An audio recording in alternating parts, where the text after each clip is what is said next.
A continuación, vamos a terminar este ciclo de Ciencia y Arte con la charla de Álvaro Martínez Sevilla. Es profesor titular del Departamento de Álgebra en la ETS Ingeniería Informática y Telecomunicación de la Universidad de Granada, coordinador y autor del libro Paseos Matemáticos por Granada y director del proyecto de divulgación La Historia del Secreto. Y como el nombre del libro indica, pues va a presentarnos aquí y nos va a llevar de camino por un paseo matemático por Granada, que después del vídeo del año pasado de Granada, 1000 años de ciencia, pues la verdad es que la relación entre las matemáticas y Granada creo que es bastante clara y a ver por qué nuevos caminos nos va a llevar durante la charla.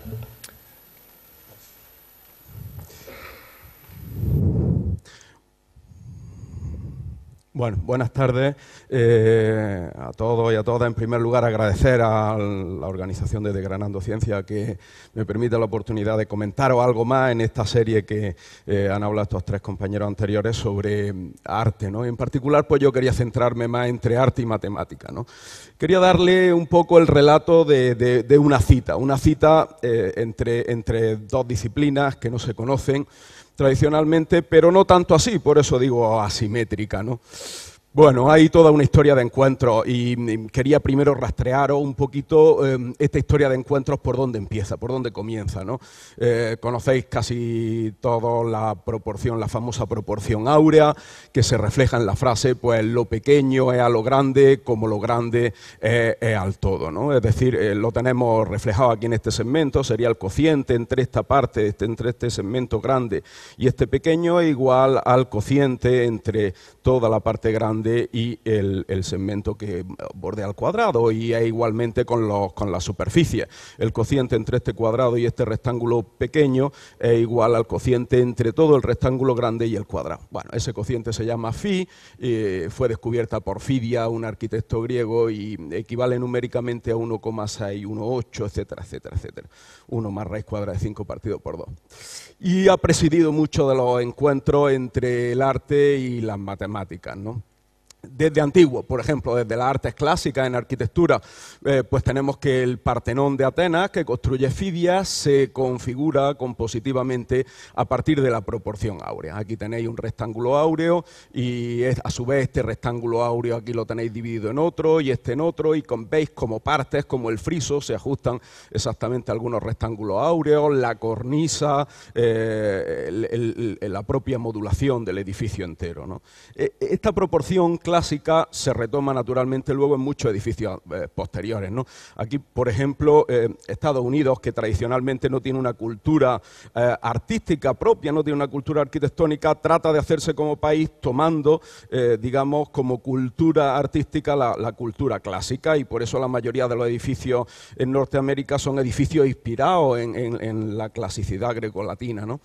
El Capitolio de Washington está hecho de esta manera. Aquí os he hecho una composición un poco de los principales módulos del Capitolio de Washington. Veis cómo la cúpula tiene una proporción áurea con respecto a esta parte porticada, que por otra parte es muy semejante, como veis, al propio Partenón de Atenas. Y aquí hay un rectángulo áureo y aquí hay otro rectángulo áureo, ¿no? Y veis que estas partes, estos módulos laterales, que son las sedes de las cámaras del Congreso y del Senado de los Estados Unidos, pues tienen una proporción raíz cuadrada de 2. Es una proporción que está basada en el cuadrado. Si hacemos la diagonal, que tiene raíz cuadrada de 2, pues da esta proporción, de tal manera que, bueno, en muchos edificios tenemos este tipo de proporciones. En pintura, por ejemplo, el famoso Hombre de Vitruvio, de Leonardo, sitúa la proporción áurea justamente en el ombligo, por así decirlo. El ombligo sería un centro de masa, sería un centro inercial del cuerpo humano y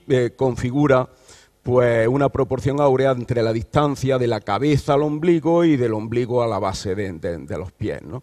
La proporción áurea aquí está medida pues por esta composición de rectángulos. Si esto le ponéis dimensión 1, esto sería dimensión 2, aunque me da la impresión de que el cañón del proyector tiene una resolución distinta y ha alargado un poquito a lo ancho más que a lo largo, ¿no? Pero es por la resolución del cañón del proyector. Originalmente esto es dimensión 1, esto esto es dimensión 2, esto por tanto es raíz cuadrada de 5, si esto lo levantáis sobre aquí, esto es raíz cuadrada de 5 más 1 y partido por la base que sería 2, ¿no? Bueno, de nuevo tenemos proporción áurea, también la encontramos en las meninas de Velázquez, compositivamente hay aquí una relación de triángulo áureo y una espiral áurea que embarca a toda la zona principal compositiva. Aquí no tenemos sesgo de género, está en el hombre de Vitruvio y está en el nacimiento de Venus, también en la pintura, ¿no?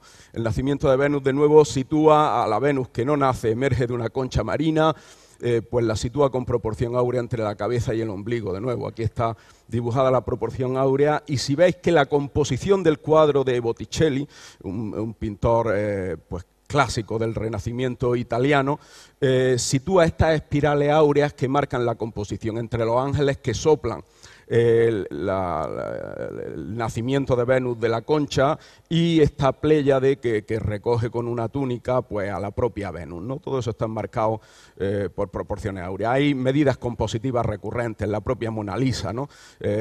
Cuya cara está toda llena de rectángulos áureos y todo está medido por proporciones áureas, ¿no? O incluso Dalí. Dalí, que es un obseso matemático, Dalí que estudia algo de matemáticas por sí mismo, que tiene amistad estrecha con René Thon, con el inventor con el inventor francés de la famosa fractalidad. Bueno, pues pinta este cuadro con este nombre tan largo, semitaza gigante volante con anexo inexplicable de 5 metros de longitud, ¿no?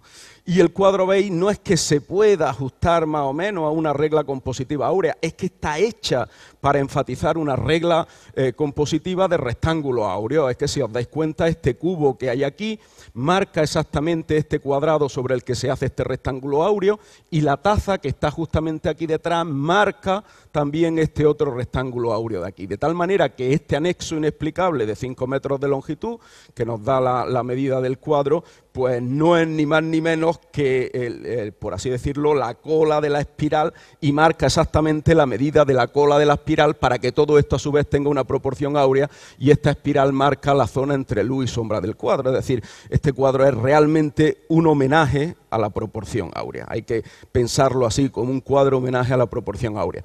El propio Guernica de Picasso, que aquí no recurre a la proporción áurea, pero recurre a una técnica compositiva en base de triángulos, el foco pues se ilumina en base a un triángulo, o por ejemplo, en arquitectura más contemporánea, también pues podemos encontrar trazas de esos encuentros entre arte y matemáticas, ¿no? Esta es la famosa Catedral de Brasilia, de Oscar Niemeyer, ¿no? Todos conocéis algunas de las obras de Oscar Niemeyer por el mundo, ¿no? Claramente se trata de una superficie de revolución, ¿no? Es decir, hay una curva que genera dando vueltas alrededor de un eje central, genera dando vueltas la propia forma de la Catedral de Brasilia. ¿Qué curva es esa? Bueno, pues aquí os he dibujado con GeoGebra que si hacemos estas dos hipérbolas, esta amarilla que tendría por foco este punto y esta otra roja que tendría por foco este punto, bueno, pues estas dos hipérbolas se cortan en un punto, la hibridación de las dos hipérbolas arriba y abajo daría justamente el perfil de la Catedral de Brasilia. O por ejemplo el puente JK, que fue inaugurado en 2002 de Alexandre Chan y Mario Vilaverde, que está hecho en base a 3 parábolas, ¿no? Un puente monumental con unas parábolas de 60 metros de alto, donde la belleza es precisamente la suspensión de los tirantes del puente de estas parábolas, ¿no? De las primeras veces, la primera vez que se utiliza en el mundo las parábolas con esta monumentalidad, aparte de un pequeño puente en Tokio, ¿no? De tal manera que históricamente pues tenemos una relación muy compleja, muy rica entre arte y matemática, y nosotros hemos tratado de alguna manera pues de seguir en Granada esa relación, de descubrir, hemos tratado de ir haciendo pesquisas para descubrir esa relación oculta entre matemática y arte, ¿no? Y bueno, esto es lo que estamos llamando en un proyecto los paseos matemáticos por Granada, ¿no? Son citas variadas y digo que la relación es asimétrica porque el artista conoce de la matemática, como hemos visto, pero las matemáticas no tienen un conocimiento del arte, quiero decir, no hay un lema de la belleza, no hay un teorema de de la buena proporción, no hay un corolario de la buena ordenación artística, ¿no? Sino que de alguna manera el artista es el que utiliza recursos matemáticos en la propia gramática del arte, ¿no? Y bueno, pues quería poneros algunos ejemplos de lo que hemos encontrado por Granada. Los que seáis de fuera tendréis la oportunidad de verlo estos días. Si paseáis por el centro, justo a la derecha de la Plaza Isabel la Católica, en una calle que sale, la calle Pavanera, os podéis encontrar este edificio, la Casa de los Tiros. Es un palacio muy enigmático. Tradicionalmente ha habido estudios históricos y artísticos sobre qué representa este palacio. 4 estatuas monumentales, Hércules, aquí tenemos a la derecha Teseo con la cabeza del gigante Procustes en la mano, Jasón y aquí tenemos al dios Mercurio. Aquí en la derecha tenemos el cuarto héroe. Bueno, al margen de los héroes de la fachada, pues tenemos 3 figuras triangulares, 3 figuras poligonales, un triángulo, un cuadrado y un octógono en la fachada. Sobre el dintel de la puerta, una espada que atraviesa un corazón y un lema enigmático que dice "el corazón manda". Pasa muy desapercibido, incluso muchos granadinos no tienen conocimiento un poco de los entresijos de la Casa de los Tiros, ¿no? Da la impresión de un palacio defensivo, es un palacio realmente, se entiende normalmente como la mansión del guerrero y se le interpreta así en historia del arte. ¿Qué significan estos 3 polígonos? Nadie lo ha explicado realmente, nadie ha dado una versión de qué significan ahí el triángulo, el cuadrado y el octógono, con unas inscripciones en los mismos en la fachada encima de la espada, ¿no? Bueno, dentro está la sala de la Cuadra Dorada, donde hay 32 héroes, y el zaguán, donde hay 32 monstruos, y están debajo, el mundo de los héroes y el mundo de los monstruos, uno arriba debajo del otro, justo 32, que son los lados del octógono por los lados del cuadrado. Pero hemos llegado más allá y entonces vemos que el triángulo se inscribe justamente en un cuadrado y se inscribe justamente en el octógono, de forma que esta inscripción de polígonos es justamente la que da las medidas de los polígonos que aparecen en la fachada de la Casa de los Tiros. No tienen medidas casuales, son medidas que se inscriben una dentro de otra. Las leyendas grabadas en los polígonos pues mostrarían la relación con la exaltación del programa, de la gramática heroica de la casa, ¿no? La vía espiritual del ideal caballeresco sería el latido del corazón, de ahí la espada que está clavada sobre un corazón, ¿no? Y estos polígonos, por otra parte, que acabamos de ver, estos 3 polígonos de aquí, que se inscriben unos dentro de otros, pues nos recuerdan a una figura, de hecho, que acabamos de ver, ¿no? ¿Se acuerdan del hombre de Vitruvio? Bueno, pues yo estaba tratando de buscar una imagen del hombre de Vitruvio que no tuviera ese sesgo de Adonis que normalmente se le da al hombre en la representación en la pintura, pero solo he encontrado esta. Solo he encontrado esta y la verdad es que no me coincidía porque el centro de masas, que es el ombligo, probablemente debido a la relación con la cerveza o a la relación con la salchicha, ya se queda muy abajo. Bueno, entonces esta no me cuadraba, pero he tenido que volver a la figura del hombre de Vitruvio original y aquí sí cuadra la regla compositiva de los cuadrados, el octógono y el triángulo, ¿no? Fíjense, de tal manera que esa inscripción de polígonos una dentro de otra responde a una regla compositiva en la arquitectura clásica, y la tenemos aquí en un palacio en Granada. Bueno, la fachada tiene una proporción raíz cuadrada de 3, esto sería un cuadrado, aquí levantaríamos raíz cuadrada de 2 y aquí raíz cuadrada de 3, ¿no? Y la propia puerta, el propio dintel de la puerta, pues tiene una proporción áurea. La proporción áurea es porque la puerta es el sitio por donde pasan las personas y las personas, el cuerpo de las personas, está regido por la propia proporción áurea, y eso hace que en todo el Renacimiento las puertas sean aquellas que se ajustan a la proporción áurea. Y si examinamos mucho más detenidamente todo esto, pues vemos, por ejemplo, cómo en la fachada podemos dibujar un triángulo entre los vértices de los pedestales de las estatuas de Hércules, Teseo y Mercurio, cuyo baricentro, ese triángulo equilátero, tiene baricentro justo en el cuadrado y a su vez se descompondría en 9 triángulos equiláteros mucho más pequeños, de tal manera que esos triángulos equiláteros tienen a su vez vértices en los vértices de los polígonos que hay en la fachada.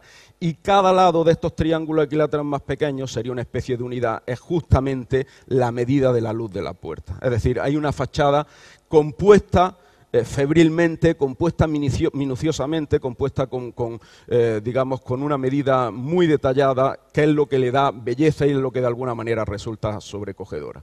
Bueno, muchos otros palacios en Granada, el Palacio de Abrantes, la Casa de Castril, tienen proporción áurea sobre sus puertas. O tienen, por ejemplo, lo que se llama proporción cordobesa. La proporción cordobesa es una proporción muy simpática, por así decirlo, porque si en todo el mundo uno le da a escoger, uno hace probablemente aquí un test de varios rectángulos, ¿cuál le resulta más bello? Casi todo el mundo en una alta proporción dice la proporción áurea. Pero en Córdoba ese mismo test daría la proporción cordobesa, que es un rectángulo mucho más achatado y que es omnipresente en la arquitectura cordobesa, ¿no? La proporción cordobesa es la relación entre la diagonal de un cuadrado y el lado del octógono inscrito sobre él, ¿no? Bueno, pues esa proporción cordobesa la encontramos en el Palacio de Ablantes y la encontramos también en la Casa de Castril.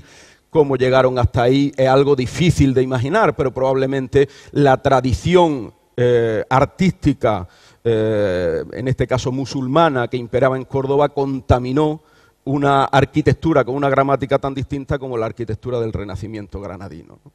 La propia Catedral de Granada, donde encontramos proporciones áureas y proporciones raíz de 3, la Puerta del Perdón. Aquí tenemos una curiosa proporción raíz cuadrada de 5 en una cartela que hay muy longitudinal, sostenida por dos ángeles sobre la Puerta del Perdón, o proporciones raíz cuadrada de 2, esta roja, y raíz cuadrada de 3, esta azul, en las cornisas del piso segundo de la Puerta del Perdón, o la propia Catedral de Granada, que podríamos hablar, siguiendo Antonio Enrique, el libro de Antonio Enrique, de una armónica montaña de proporciones, ¿no? Por todos los lados. Bueno, las propias rejas neogóticas de la calle Oficios, donde montan arcos trilobulados, sobre arcos de medio punto, sobre arcos conopiales, sobre una elipse que está hecha siguiendo el método del jardinero, es decir, poniendo dos extremos fijos de una cuerda y desplazando un lápiz de tal manera que siempre se mantengan los dos radios con las dos distancias a los focos con longitud constante. Aquí están los focos de la elipse. O, por ejemplo, casas como la Casa de Mitra, donde aparecen estos murales, aparentemente un mural religioso, que al examinarlo de forma más detallada matemáticamente nos muestran lo que parece ser un dios, que tiene en su mano izquierda tiene un esferoide, una esfera armilar, y aquí un compás. Bueno, pues si medimos esta esfera, la relación entre los dos semiejes de este ovoide en realidad es raíz cuadrada de 2. Si medimos el compás está abierto según 30 grados. Y esto resulta sospechoso para una pintura religiosa sin más. No se trata de eso.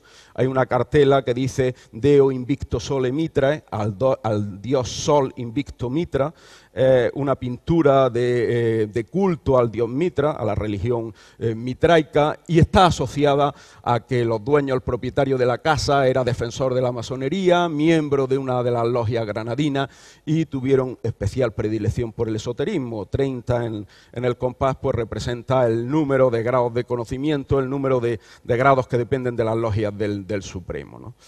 Bueno, otra fuente en Granada donde, por ejemplo, se dibuja esta S es la S del alfabeto de Luca Pacioli, que construye en una serie que se llama Alfabeto Dignissimo Antico, y que se construye exclusivamente con regla y compás de una manera compleja, ¿no? Y que era la inicial de la calle Sierpe Alta, la calle donde pretendía situarse la fuente. Por el otro lado tiene una espiral. O, por ejemplo, monumentos en Granada como el Corral del Carbón, hecho a base de cuadrados, de proporción raíz cuadrada de 2. Aquí hay una proporción áurea, el de este rectángulo grande, y aquí hay una proporción raíz cuadrada de 2, el de este más pequeño, ¿no? Todo sujeto a un extremo proceso de proporciones. Por ejemplo, en las celosías que encontramos, este es un grupo cristalográfico CM, o este que es un P4M en el propio Corral del Carbón, o esta que es una celosía tridimensional, un mosaico tridimensional, es lo que se suele llamar mocárabes, ¿no? De tal manera que esta historia continuada de cita entre el arte, que podríamos pensar como atormentado, solitario, creador, ¿no? Y la matemática, serena, reflexiva, pero que no le ha prestado nunca atención al arte, nunca le ha prestado la más mínima atención como matemática, desde la matemática al arte, pues vemos que en realidad es una historia de una relación más, más profunda de lo que a principio podría parecer, y naturalmente pues no puede acabar de otra manera, ¿no? De tal manera que era esto lo que quería ilustrarles. Muchas gracias.